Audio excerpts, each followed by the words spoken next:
ಚಿತ್ರದುರ್ಗದ ರೇಣುಕಾ ಸ್ವಾಮಿ murder case ಪ್ರಕರಣಕ್ಕೆ ಸಂಬಂಧಪಟ್ಟಂತೆ ಟ್ವಿಸ್ಟ್ ಮೇಲೆ ಟ್ವಿಸ್ಟ್ ಸಿಗ್ತಾ ಇದೆ. ಈಗಾಗಲೇ ನಾವು ಗಮನಿಸ್ತಾ ಇದ್ದೀವಿ, ಚಿತ್ರದುರ್ಗದ ರೇಣುಕಾ ಸ್ವಾಮಿ ಕೊಲೆ ಕೇಸ್ ಎಲ್ಲಿಗೆ ಬಂತು, ನಟ ದರ್ಶನ್ ಅವರ ಪಾತ್ರ ಏನು, ಅವರು ಆರೋಪಿನ ಅಪರಾಧಿನ ನಿರಪರಾಧಿನ ಅನ್ನುವಂತಹ ಪ್ರಶ್ನೆ ಮೂಡ್ತಾ ಇತ್ತು. ಈಗ ಅದಕ್ಕೆ ಟ್ವಿಸ್ಟ್ ಸಿಕ್ಕಿತು. ದರ್ಶನ್ ಬಟ್ಟೆ ಮೇಲೆ ರೇಣುಕಾ ಸ್ವಾಮಿ ರಕ್ತದ ಕಲೆ ಪತ್ತೆಯಾಗಿದೆ. ಪೊಲೀಸರಿಗೆ ಸಿಕ್ಕಿದೆ ದೊಡ್ಡ ಸಾಕ್ಷಿ.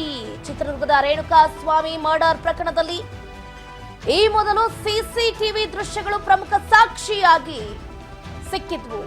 ಅದಾದ ನಂತರ ಮೊಬೈಲ್ ಕರೆಗಳು ಮತ್ತು ಮೆಸೇಜ್ಗಳು ಇನ್ನಷ್ಟು ಸಾಕ್ಷಿಯನ್ನ ಒದಗಿಸಿಕೊಟ್ಟವು.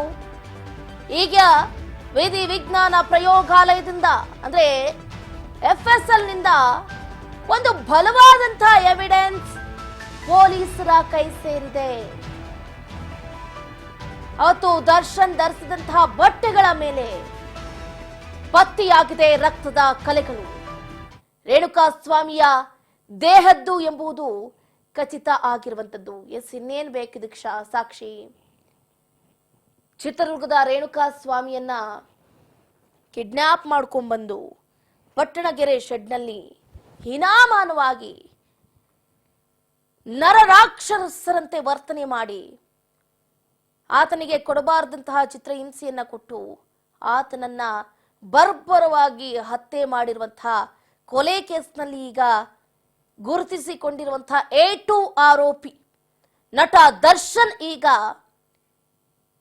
ಅವರು ಧರಿಸಿದಂತಹ ಬಟ್ಟೆ ಮೇಲೆ ರೇಣುಕಾ ಸ್ವಾಮಿಯ ರಕ್ತದ ಕಲೆಗಳು ಪತ್ತೆ ಆಗಿದೆ. ಆ ರಕ್ತ ರೇಣುಕಾ ಸ್ವಾಮಿಯದ್ದೇ ಅಂತ FSL ವರದಿಯನ್ನ ನೀಡಿದೆ. ಇನ್ನೇನ್ ಬೇಕಿದಕ್ಕೆ? ರಕ್ತ ಬರೋವರೆಗೂ ಒಡೆದಿದ್ದಾರೆ. ಅಷ್ಟು ಒಡೆಯುವಂತಹ ಸಂದರ್ಭದಲ್ಲೂ ಕೂಡ ನಟ ದರ್ಶನ್ ಅವ್ರು ಯಾಕೆ ಬಿಡಿಸ್ಲಿಲ್ಲ? ಅವ್ರು ಹೇಳಿದ್ದು ಹೆಂಗಿತ್ತು ಅಂದ್ರೆ, ನಾನು ಪಟ್ಟಣಗೆರೆ ಶೆಡ್ಗೆ ಹೋಗಿದ್ ನಿಜ, ಅಲ್ಲಿ ನಿಂತ್ಕೊಂಡಿದ್ ನಿಜ, ರೇಣುಕಾ ಸ್ವಾಮಿಗೆ ಒಂದು ಕೆನ್ನೆಗೆ 2 ಏಟು ಹೊಡೆದಿದ್ ನಿಜ, ಅಷ್ಟಾದ ಮೇಲೆ ನಾನು ಅಲ್ಲಿಂದ ಹೊರಟೋಗ್ಬಿಟ್ಟೆ, ನಾನು ಅಲ್ಲಿ ಇರ್ಲೇ ಇಲ್ಲ ಅಂತ ಹೇಳಿದ್ರು. ಈಗ ಸತತ 4.5 ಗಂಟೆಗಳವರೆಗೂ ಕೂಡ ರೇಣುಕಾ ಸ್ವಾಮಿಗೆ ಚಿತ್ರಹಿಂಸೆಯನ್ನ ಕೊಟ್ಟಿದ್ದಾರೆ. ಸಿಗರೇಟ್ ನಲ್ಲಿ ಸುಟ್ಟಿದ್ದಾರೆ, ಕಾಲಿಗೆ ಕೈಗೆ ದೊಣ್ಣೆಯಿಂದ ಹೊಡೆದಿದ್ದಾರೆ, ಎದೆಯ ಎಡಭಾಗದ ರಿಬ್ಗೆ ಆ ರಿಬ್ಬು ಮುರಿದು ಹೋಗೋ ಹಾಗೆ ರಾಡ್ ನಲ್ಲಿ ಹೊಡೆದಿದ್ದಾರೆ. ರೇಣುಕಾ ಸ್ವಾಮಿಯ ಮರ್ಮಾಂಗಕ್ಕೆ ಕರೆಂಟ್ ಶಾಕ್ ಅನ್ನ ನೀಡಿದ್ದಾರೆ, ಕೈಕಾಲನ್ನ ಮುರಿದಿದ್ದಾರೆ, ಮೂಗು ಮೂತಿ ಚಚ್ಚಾಕಿದ್ದಾರೆ, ಕಿವಿ ಕಟ್ ಮಾಡಿದ್ದಾರೆ, ತಲೆಯನ್ನ ಅಲ್ಲೇ ಇದ್ದಂತಹ ವಾಹನಗಳಿಗೆ ಚಚ್ಚಿ ಆತನಿಗೆ ಕೊಡಬಾರದಂತಹ ಚಿತ್ರಹಿಂಸೆಯನ್ನ ಕೊಟ್ಟಿದ್ದಾರೆ. ಇದಕ್ಕಿಂತ ಸಾಕ್ಷಿ ಬೇಕಾ?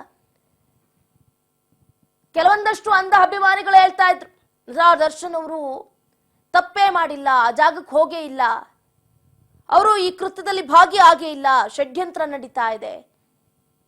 ಸುಮ್ನೆ ರೇಣುಕಾ ಸ್ವಾಮಿ ರಕ್ತ ತಗೊಂಬಂದು ಇವ್ರ ಬಟ್ಟೆ ಮೇಲೆ ಹಾಕೋದಕ್ಕೆ ಯಾರಿಗೇನಾದ್ರೂ ಹುಚ್ಚಿಡ್ತಿದ್ಯಾ?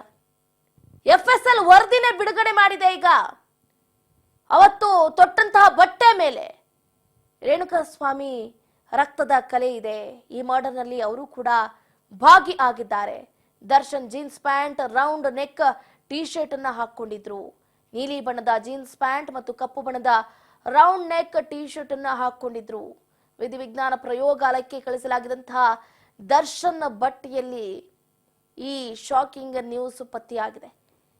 ಏನೇ ಆದ್ರೂ ಕೂಡ ಒಬ್ಬ ನಟ ಇಷ್ಟು ಅಟ್ಲೀಸ್ಟ್ ಒಂದು ಕಾಮನ್ ಸೆನ್ಸ್ ಅನ್ನೋದು ಇಲ್ಲದೆ ಕುಡಿದ ಅಮಲಿನಲ್ಲಿ ಇಷ್ಟು ಬರ್ಬರವಾಗಿ ಒಂದು ಹತ್ಯೆಯಲ್ಲಿ ಭಾಗಿ ಆಗಿರೋದು ಬಹಳ ಅಂದ್ರೆ ಬಹಳ ಒಂದು ಕಡೆ ಆಘಾತವನ್ನ ಉಂಟು ಮಾಡ್ತಾ ಇದೆ.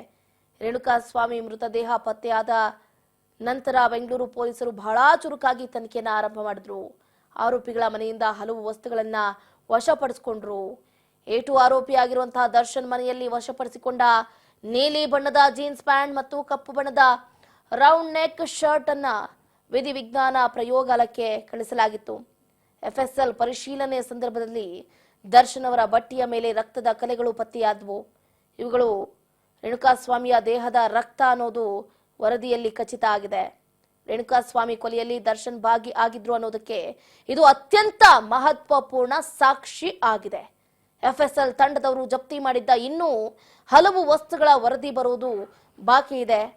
ದರ್ಶನ್ ಸ್ನೇಹಿತೆಯಾದಂತಹ ಪವಿತ್ರ ಗೌಡಗೆ ರೇಣುಕಾಸ್ವಾಮಿ ಅಶ್ಲೀಲ ಸಂದೇಶಗಳನ್ನ ಕಳಿಸಿದ್ದ ಅನ್ನುವಂತಹ ಒಂದೇ ಒಂದು ಕಾರಣಕ್ಕೆ ಡಿ ಗ್ಯಾಂಗ್ನವರು ಆತನನ್ನ ಬೆಂಗಳೂರಿನಲ್ಲೇ ಥಳಿಸಿ ಹತ್ಯೆ ಮಾಡಿದ್ದಾರೆ.